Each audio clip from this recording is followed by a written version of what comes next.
जब मेरा जन्म हुआ तो मैं एक तीसरी बेटी थी। तो लोगों का ये कहना था कि अरे फिर छोरी होएगी बैंके, जहाँ पे सिचुएशन इतनी खराब होती थी कि 48, 72 या 96 आवर्स भी हमने स्ट्रेट सर्व किया था। अरे यूपीएससी की तैयारी कर रही है, यूपीएससी की तैयारी कर रही है तो अटेम्प्ट कौन सा है, अटेम्प्ट कौन सा है तो फिर निकल गया है तो रैंक कौन सी आई है, रैंक मिल गई तो सर्विस कौन सी है, सर्विस मिल गई तो पोस्टिंग कहाँ है, पोस्टिंग मिल गई तो डिपार्टमेंट कौन सा है। तो ये नेवर एंडिंग रेस है कि कल और आएंगे नगमों की खिलती कलियां चुनने वाले, मुझसे बेहतर कहने वाले, तुमसे बेहतर सुनने वाले। मैं पल दो पल का शायर हूँ, पल दो पल मेरी कहानी है। नमस्कार, मेरा नाम मुदिता है। मेरा एक प्रिय गाना है मैं पल दो पल का शायर हूँ। उस गाने की कुछ पंक्तियाँ हैं कि मुझसे पहले कितने शायर आए और आकर चले गए, कुछ आहें भरकर लौट गए, कुछ नगमे गाकर चले गए। वो भी एक पल का किस्सा थे, मैं भी एक पल का किस्सा हूँ। तो मैं अपना किस्सा सुनाने आज आप लोगों के सामने आई हूँ। राजस्थान के नागौर जिले के एक छोटे से कस्बे मेड़ता, जिसे मीरा नगरी के नाम से भी जाना जाता है, वहाँ मेरा जन्म हुआ है। वहीं पे मेरी आरंभिक शिक्षा कक्षा 8वीं तक वहाँ के मीरा बाल मंदिर विद्यालय में, और उसके बाद की शिक्षा मेरी 9वीं से 12वीं कक्षा तक की शिक्षा सरकारी स्कूल में हुई है। आमतौर पे हम ऐसा देखते हैं कि बेटियों को लेके, उनके जन्म को लेके बहुत सकारात्मक और प्रगतिशील विचारधारा हमारे देश में नहीं देखी जाती है। हालांकि अब समय बदल रहा है, लेकिन जब मेरा जन्म हुआ तो मैं एक तीसरी बेटी थी। तो लोगों का ये कहना था कि अरे फिर छोरी होएगी बैंके। तो मतलब क्योंकि तीसरी लड़की होना अपने आप में एक सेलिब्रेटरी या वेलकमिंग स्टेप नहीं माना जाता है, तो मेरा तो बर्थ ही वेलकमिंग और सेलिब्रेटरी नहीं था। लेकिन आगे की जीवन यात्रा जो रही उसमें भगवान का आशीर्वाद रहा, और कुछ सफलताएं, कुछ असफलताएं जो मैंने देखी, मुझे लगता है उन्हें मैं आपसे साझा करूंगी तो मुझे बहुत खुशी होगी। 12वीं कक्षा तक की शिक्षा होने के बाद, क्योंकि बचपन से कोई ना कोई एक ड्रीम हम लेके चलते हैं, तो मेरा ड्रीम था एरोनॉटिकल इंजीनियरिंग करनी है। क्योंकि कल्पना चावला जी की फोटो हम बचपन से देखा करते थे, अंतरिक्ष की कहानियां सुना करते थे, तो था कि एरोनॉटिकल इंजीनियरिंग करेंगे। लेकिन 12th के साथ और 12th के बाद आईआईटी देने के जो 2 ही अटेम्प्ट होते हैं, तो 12th के बाद वाला जो मैंने ड्रॉप वाला अटेम्प्ट लिया था उसमें मेरा सिलेक्शन नहीं हुआ। और पहली कक्षा से 12वीं कक्षा तक मैं पढ़ने में एक बहुत अच्छी लड़की थी। 10th क्लास में merit I, government of Japan की तरफ से स्कॉलरशिप मिली, जापान जाने का मुझे मौका मिला।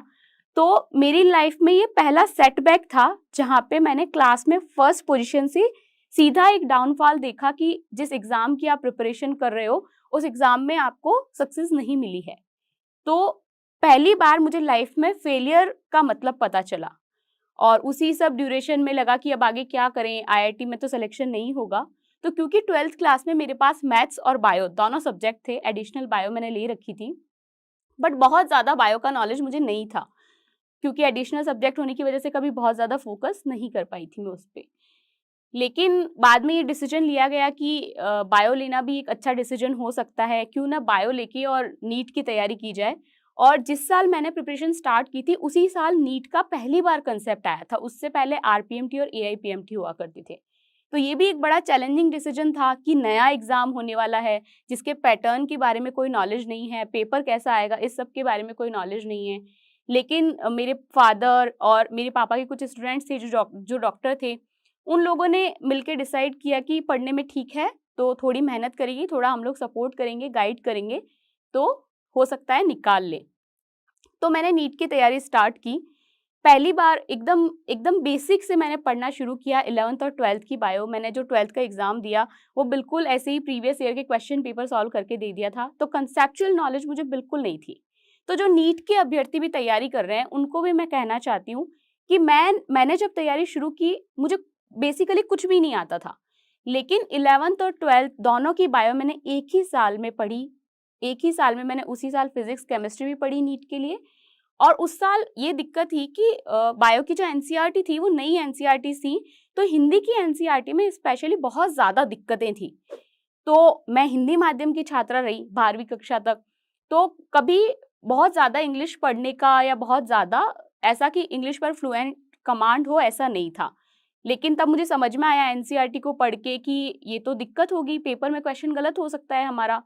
तो शुरुआत के 2-3 महीने मैंने केवल ट्रांसलेशन किया, मैं इंग्लिश की एनसीईआरटी और हिंदी की एनसीईआरटी दोनों साथ लेके बैठती थी और पूरी बुक्स को मैंने 11th और 12th की ट्रांसलेट करके हिंदी की एनसीईआरटी में जितनी भी गलतियां थी उनको ठीक किया और उसके बाद मैंने उन बुक्स का रिवीजन स्टार्ट किया।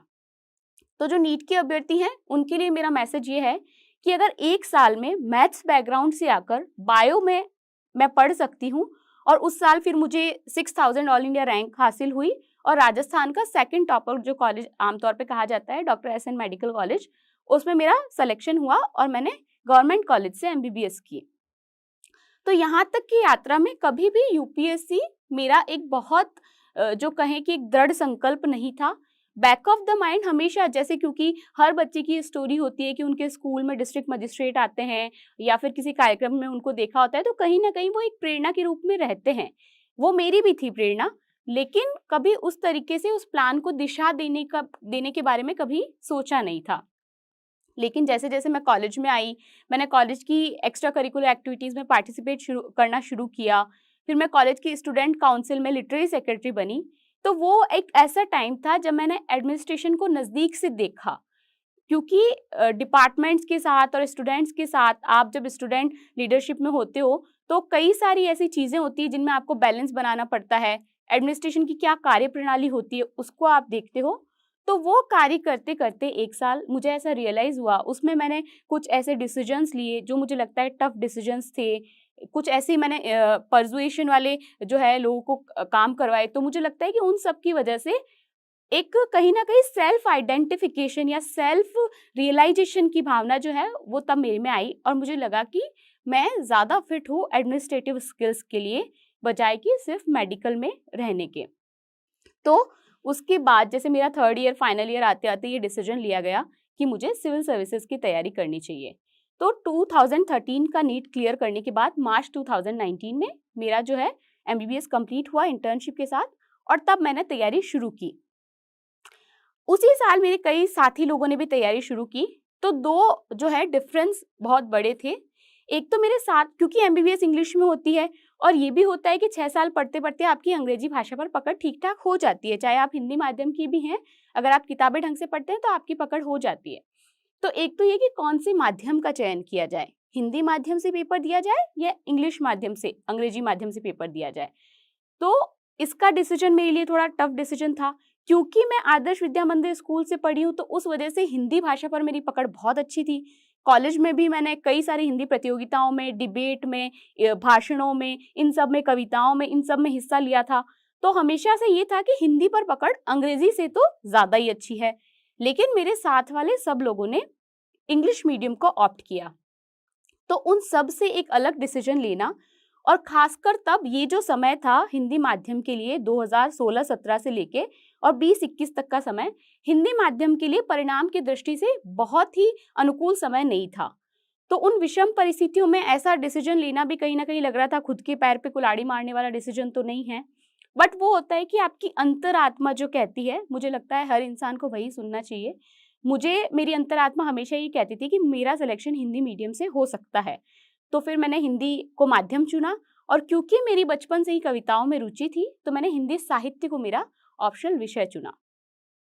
उसके बाद दूसरा डिसीजन था, क्योंकि 2019 मार्च में हमारी इंटर्नशिप खत्म हुई थी, थोड़ी थोड़ी तैयारी इंटर्नशिप के साथ हम लोग देख रहे थे किताबें, एनसीईआरटी वगैरह। तो 2019 वाला पेपर देना चाहिए या नहीं देना चाहिए, इसको लेके भी बड़ा सोच विचार किया गया। मेरे साथ वाले कई लोगों ने पेपर दिया, बट मुझे ये था कि मैं पहला अटेम्प्ट बहुत सीरियस तरीके से तैयारी करके दूंगी, और ये सोच के मैंने 2019 वाला अटेम्प्ट स्किप किया, 2020 का सोच के और तैयारी स्टार्ट की। एक साल मैंने बहुत अच्छे से पढ़ाई की, तैयारी की, कोचिंग में रह के तैयारी की, और उसके बाद आपको लगता है कि ये अटेम्प्ट आप बहुत सीरियसली देने वाले हो, जून 2020 वाला अटेम्प्ट, लेकिन ऑल ऑफ सडन कोविड आ जाता है, जिसका किसी ने कोई एक्सपेक्टेड नहीं था, किसी को कुछ पता नहीं था। और तब भी आपको लगता है कि कोई बात नहीं, लेकिन उस वक्त दिल्ली में माहौल इतना ज़्यादा ऐसा हो गया था कि कोई भी अपनी हेल्थ को रिस्क पे डालने को तैयार नहीं था। तो घर वालों ने ये डिसीजन लिया कि जो है घर पे शिफ्ट किया जाए, तो मैंने घर पे शिफ्ट किया। और उसी वक्त क्योंकि डॉक्टर्स की बहुत ज़्यादा रिक्वायरमेंट थी, तो हमारे जो स्टेट गवर्नमेंट है उन्होंने मेडिकल ऑफिसर एग्जामिनेशन के जो है वो रिक्रूटमेंट निकाली, वो एग्ज़ाम्स की रिक्रूटमेंट आई। तो मेरे साथ वाले जो भी बच्चे यूपीएससी की तैयारी कर रहे थे, मेरे कलीग्स, सबने उस एग्ज़ाम को देने का डिसीजन लिया।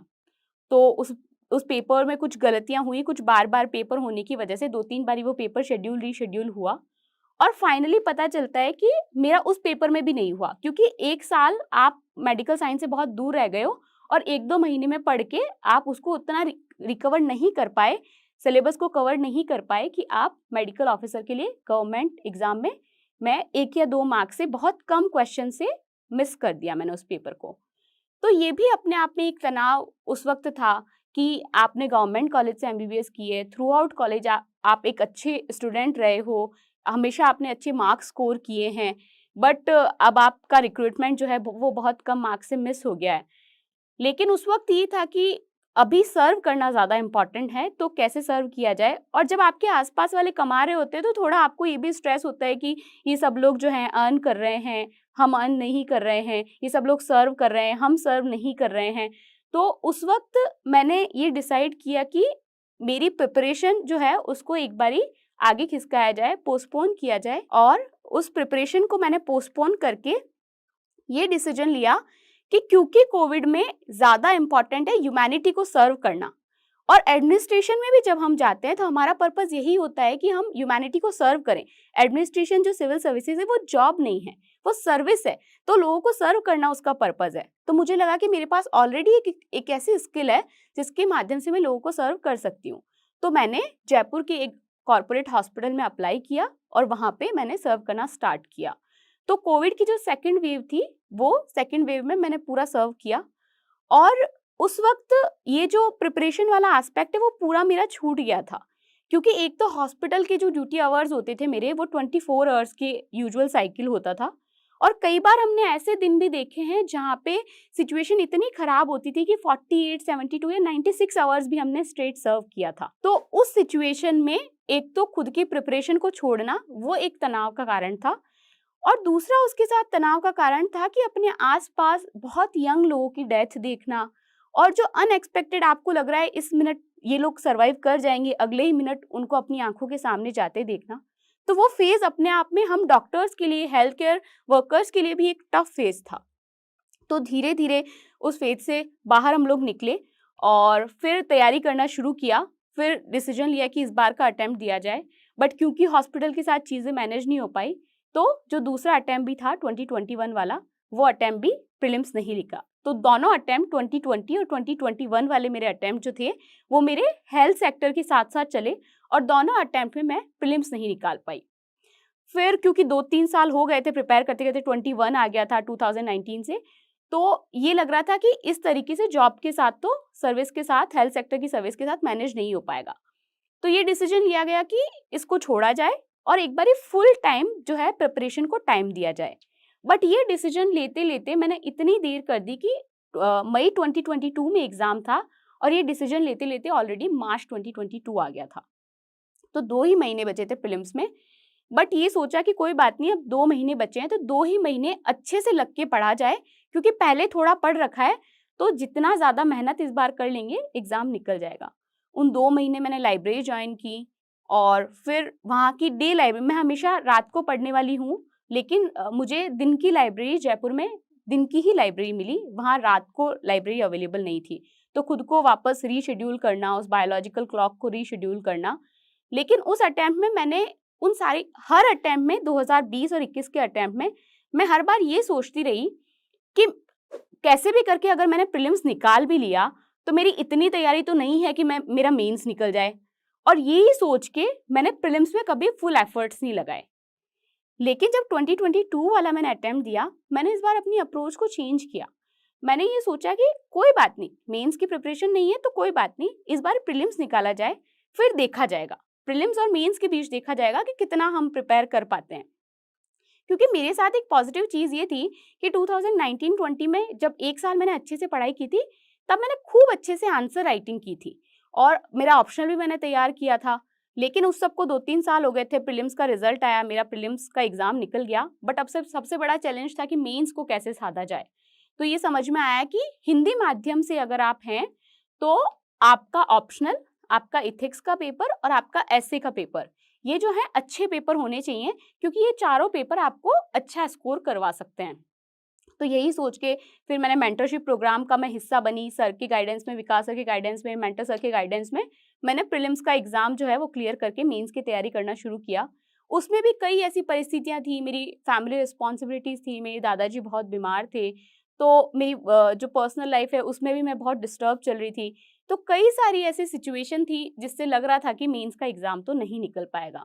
इनफैक्ट हमारा जब 16 सितंबर को एग्ज़ाम था, मुझे याद है मेरे दादाजी इतने ज़्यादा बीमार थे कि 13 सितंबर को मैंने सर से बात की और उन्होंने बोला कि सर मैं मेंस देने के लिए प्रिपेयर नहीं हूँ, इस बार का मेंस स्किप किया जाना चाहिए। तो इस तरह के मेंटल लेवल से जैसे-तैसे उन्होंने सपोर्ट किया, उन्होंने समझाया कि नहीं आप पेपर दीजिए, उसके बाद हम देखते हैं क्या हो सकता है। तो उसके बाद मैंने मेंस के एग्ज़ाम दिए और बस मुझे ये लगा, मुझे मेरे साथ ये था कि मेरी आंसर राइटिंग स्किल्स ठीक थी। तो मेरे लिए टास्क पेपर कंप्लीट करना था केवल, क्योंकि कंटेंट मेरा बहुत ज़्यादा प्रिपेयर नहीं था। तो पेपर कंप्लीट करने के लिए बस मुझे जितना समझाया गया, जितना मुझे नोट्स दिए गए, उनको मैंने पढ़ने की कोशिश की। और क्योंकि मेरे साथ आंसर राइटिंग स्किल अच्छी थी, तो मेरे टीचर्स, मेंटर्स इस बात को लेके श्योर थे कि तुम ठीक-ठाक आंसर लिखती हो, तो अगर तुम सारे आंसर्स लिख के आ जाओगी, तो तुम्हारा काम बन जाएगा। तो वही मैंने किया भी। मैंने सारे पेपर्स को एकदम कंप्लीट किया। मैं किसी भी पेपर में कोई भी क्वेश्चन नहीं छोड़ के आई। और क्वालिटी भी मेरे कुछ आंसर्स की बहुत अच्छी थी, कुछ की एवरेज थी। 1-2 क्वेश्चन हर पेपर में मेरे बिलो एवरेज क्वालिटी के थे। लेकिन मेंस का पेपर मेरा निकल गया। और जब मेंस का पेपर निकला, तो वही ये बात मुझे अंदर-अंदर हमेशा से पता थी कि ये मेंस का पेपर मेरा बहुत बाउंड्री से निकला होगा, बहुत ज़्यादा मार्जिन मुझे यहाँ पे नहीं मिलेगा। तो इस बार की अगर लिस्ट में मुझे आना है, तो मुझे इंटरव्यू के लिए बहुत ज़्यादा मेहनत करनी पड़ेगी। और यही बात हुई भी। मैंने सर को कॉल जब 6 दिसंबर को किया रिज़ल्ट बताने के लिए, तो उन्होंने मुझे यही बोला कि अब तुम में जितनी ताकत है, उतनी सारी ताकत जो है, वो इंटरव्यू के लिए तुम लगा दो। तो उसी उसी चीज़ को ध्यान में रखते हुए, क्योंकि मैंने अपने कॉलेज में खूब सारे वाइवाज़ दिए हैं और यूपीएससी के पैनल में ऐसा होता है कि 5 मेंबर्स बैठे होते हैं, तो हमारे फाइनल ईयर में भी कुछ वाइवाज़ ऐसे हुए हैं मेडिसिन के, जिसमें आप एक के बाद एक लगातार वाइवाज़ देते हैं। तो कहीं न कहीं वो भी प्रिपरेशन थी, बचपन से माइक होल्ड करके कम्युनिकेशन स्किल्स जो बेटर की, वो भी प्रिपरेशन थी। तो एक ये था कि बस अगर कंटेंट अब प्रिपेयर कर लिया, तो इंटरव्यू को साधा जा सकता है। तो मैंने जितनी मेहनत अपनी प्रीलिम्स और मेंस में की थी, उससे कई गुना ज़्यादा मेहनत मैंने मेरे इंटरव्यू के लिए की थी। क्योंकि मुझे ये पता था कि इंटरव्यू एक ऐसा फ़ेज़ है, जो मेरा इस साल के रिज़ल्ट में सब कुछ डिसाइड करने वाला है। तो पूरा कंटेंट पढ़ना, सब कुछ करना और प्रॉपर तरीके से नोट्स बनाना, हर एक टॉपिक पे डिस्कशन करना, पूरा हम लोग जितने भी लोग थे जिनका इंटरव्यू होने वाला था, सारे 10-15 लोग बैठ के प्रॉपर डिस्कशन करते थे। डेफ को ध्यान से भरने से लेके और अपना आउटफिट डिसाइड करने तक मैंने हर चीज़ जो है वो प्रॉपर तरीके से डिसाइड की थी। उसके बाद लेकिन इंटरव्यू से जस्ट 10 दिन पहले, जैसा मेरा 8 फरवरी को इंटरव्यू था, तो 20 जनवरी से 30 जनवरी को मैं इतना ज़्यादा बीमार हो गई कि मेरी ये सिचुएशन भी नहीं थी कि मैं बेड से उठ पाऊँ। इतना ज़्यादा मुझे वायरल फ़ीवर और ये सब हुआ। तो उस वक़्त मुझे पहली बार ये लगा कि ये इंटरव्यू हाथ से निकल रहा है। मैं बहुत ज़्यादा डीमोटिवेटेड थी। लेकिन मेरी इस पूरी यात्रा में, मेरी यूपीएससी की जितनी भी यात्रा रही है या मेरे उससे पहले भी मेरी एमबीबीएस की जो यात्रा रही है, उसमें मेरे लिए सबसे इम्पोर्टेंट जो मोटिवेशनल फैक्टर रहा है, वो कविताएँ रही है। क्योंकि कविताओं का मुझे बहुत शौक था। तो जो राम की शक्ति पूजा कविता है, उसकी पंक्तियाँ हैं, वह एक और मन रहा राम का, जो न थका, जो नहीं जानता दैन्य, नहीं जानता विनय। तो वो कविता की पंक्तियाँ जब मैं पढ़ती थी, तो मुझे लगता था कि एक और मन है जिसे थकना नहीं है। तो यही सोच के मैंने वापस खुद को ग्रैस्प किया, उन नोट्स को रिवाइज़ करना शुरू किया और मैंने 7-8 दिन में रिवाइज़ करके 8 तारीख को मेरा इंटरव्यू दिया। इंटरव्यू मेरा काफ़ी अच्छा गया, जितना मेरा मॉक इंटरव्यू गया था। 1 तारीख को मैंने फाइनल मेरा मॉक इंटरव्यू दिया था और उस मॉक इंटरव्यू में भी ऐसा प्रेडिक्शन किया गया कि मैं 200 प्लस स्कोर कर सकती हूँ। तो उसी कॉन्फिडेंस को लेके मैं अपने फाइनल के इंटरव्यू में गई थी। तो मेरी इंटरव्यू की जर्नी इसलिए ज़्यादा इम्पोर्टेंट है, क्योंकि हिंदी माध्यम के इंटरव्यू के लिए ऐसा कहा जाता है कि हिंदी माध्यम के जो बच्चे हैं, वो इंटरव्यू में बहुत ज़्यादा अच्छा स्कोर नहीं कर सकते हैं। तो मुझे ये भी था कि एक इस मिथ को भी तोड़ना है और खुद का सिलेक्शन तो लेना ही है, तो इसके लिए इंटरव्यू बहुत अच्छा करना ज़रूरी है। वो हुआ भी, मुझे इंटरव्यू में बहुत अच्छे मार्क्स मिले, 204 मार्क्स मिले और वही मार्क्स मेरे लिए सिलेक्शन के डिटरमाइनिंग फैक्टर भी बने। तो ये मेरी यहाँ तक की यात्रा थी। तो इस पूरे प्रोसेस में जो सबसे इम्पोर्टेंट जो मैंने कुछ गलतियाँ की, जो मैंने कुछ सीखा, वो मैं आप सबके साथ शेयर कर सकती हूँ इस प्लेटफ़ॉर्म से। सबसे पहले तो लड़कियों के लिए मैं पेरेंट्स से बात करना चाहूँगी कि आम तौर पर एक तो लड़कियों को पढ़ाई के लिए बहुत ज़्यादा एनकरेज नहीं किया जाता है, स्पेशली जो रूरल बैकग्राउंड से आते हैं, क्योंकि उन्हें कुछ हेजिटेशन होती है बाहर भेजने की, या उनके कुछ अपने चिंताएँ होती हैं, कुछ डर होते हैं। तो मैं ये कहना चाहती हूँ कि मेरे पेरेंट्स को 4 बच्चियाँ हैं, उन्होंने चारों बच्चियों को अच्छे से पढ़ाया है। कई बार जब आस-पास के लोग ऐसा कहते थे कि आप क्यों इतना पैसा खर्च कर रहे हैं या ये सब क्यों कर रहे हैं, तो मेरे पेरेंट्स ये कहा करते थे कि हमारा तो यही तीर्थ है, यही हमारी गंगा नहाई है, हमारे बच्चे पढ़ लिए, तो वही हमारे लिए सब कुछ है। तो जितना डेडिकेशन, जितना कमिटमेंट मेरे पेरेंट्स ने, मेरी फैमिली ने हमारी एजुकेशन को लेके रखा, उतना ही अगर आप रखेंगे तो डेफिनेटली बच्चे जो है मेहनत की दिशा में आगे बढ़ेंगे।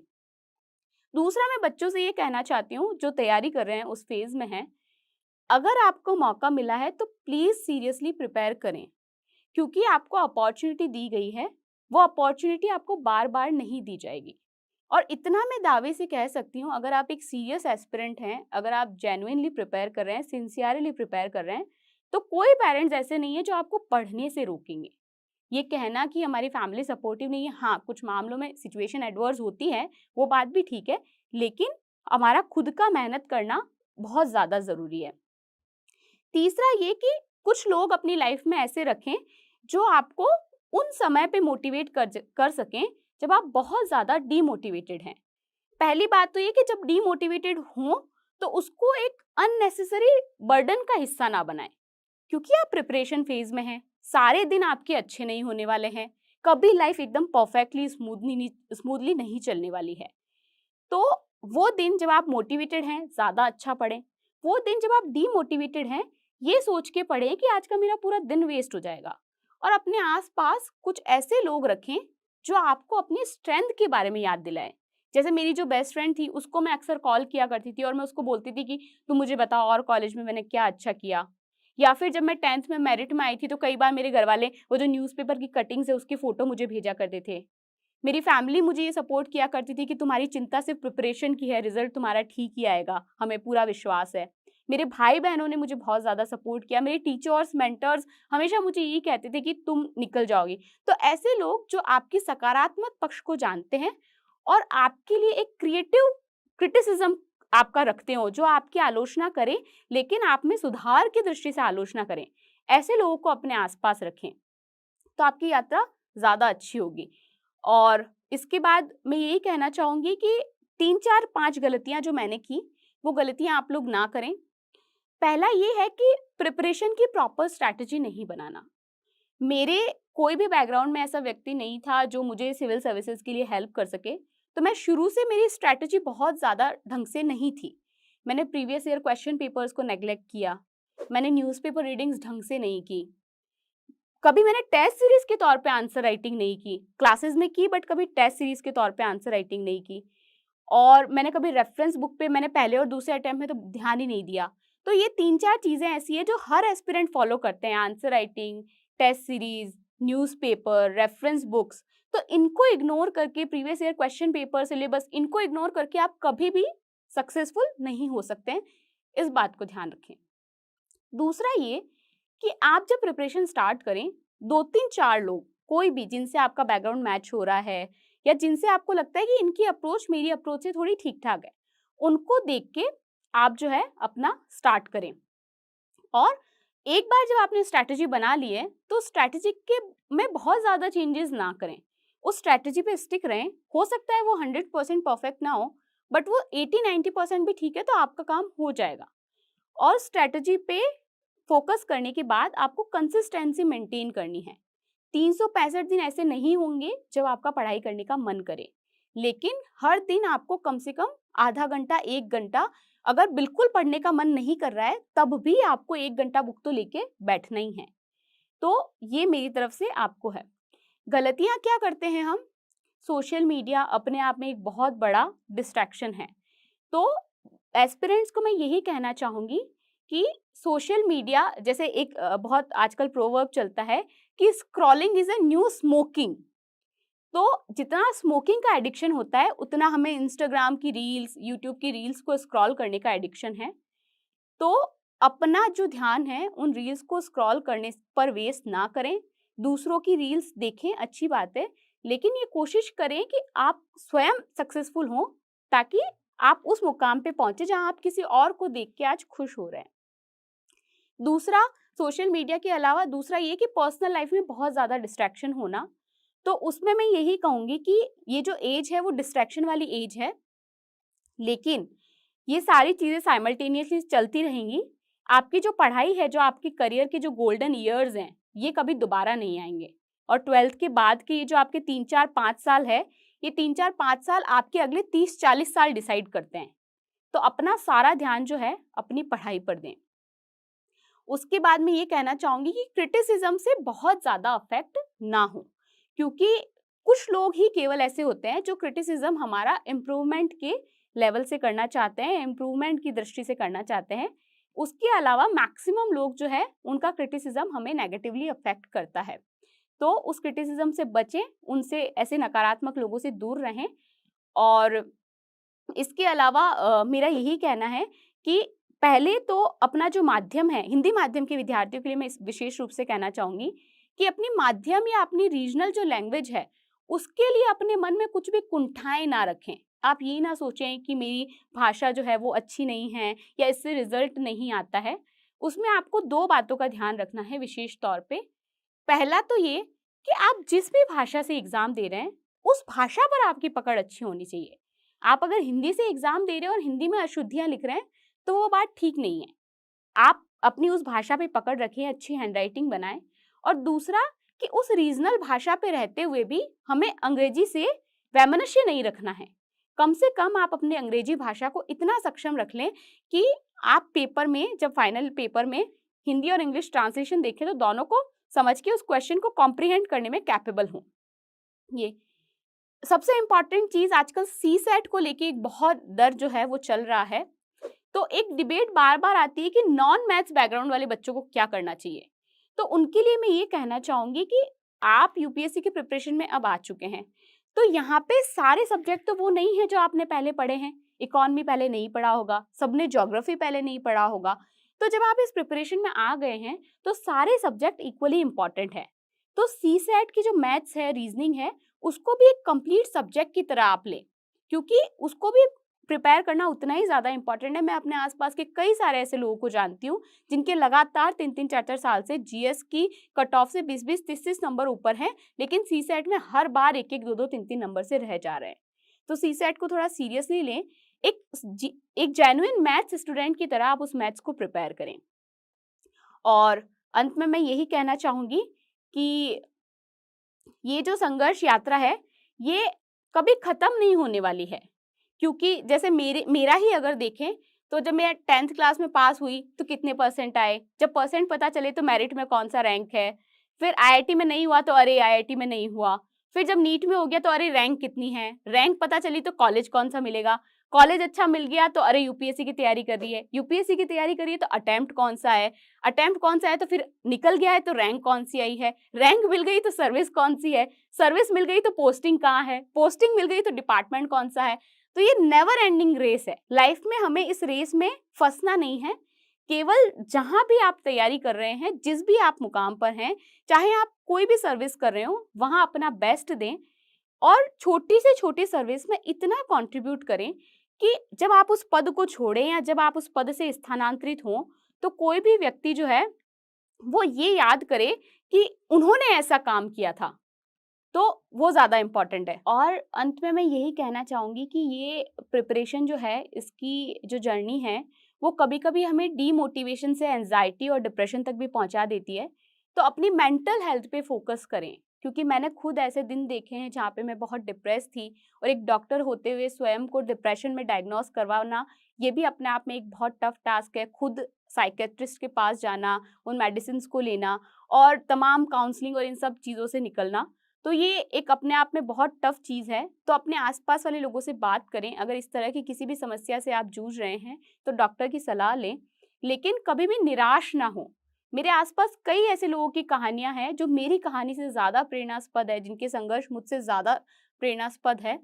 तो ऐसा कहा जाता है, जो मैंने जिस गाने से शुरू किया था उसी गाने की अगली पंक्तियाँ ये हैं कि कल और आएँगे नगमों की खिलती कलियाँ चुनने वाले, मुझसे बेहतर कहने वाले, तुमसे बेहतर सुनने वाले, मैं पल दो पल का शायर हूँ, पल दो पल मेरी कहानी है। शुक्रिया। हेलो एस्पिरेंट्स, हम में से बहुतों का सपना है आईएएस ऑफिसर बनना, लेकिन ये जर्नी बहुत महंगी है और इसलिए बहुत एस्पिरेंट्स ने जोश से रिक्वेस्ट किया कि क्या जोश टॉक्स एस्पिरेंट्स को हेल्प कर सकते हैं फाइनेंशियली उनकी इस जर्नी में। तो इसलिए जोश टॉक्स ने कांटेक्ट किया हिंदी मीडियम के लिए संस्कृति आईएएस को। हमने शायद नाम तो सुना ही होगा। संस्कृति आईएएस की तो इंट्रोडक्शन ही देने की जरूरत नहीं है। देश के सबसे जाने माने और रिस्पेक्टेड इंस्टीट्यूट्स में से है संस्कृति आईएएस। संस्कृति आईएएस के बहुत स्टूडेंट्स ने यूपीएससी में टॉप रैंक्स प्राप्त की हैं।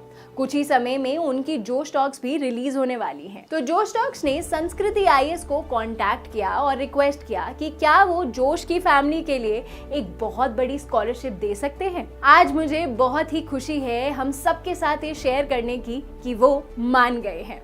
शायद स्कॉलरशिप का अमाउंट इतना बड़ा नहीं हो पाए, लेकिन यूपीएससी प्रिपरेशन में हर रुपया कम होना हमारी एक हेल्प है।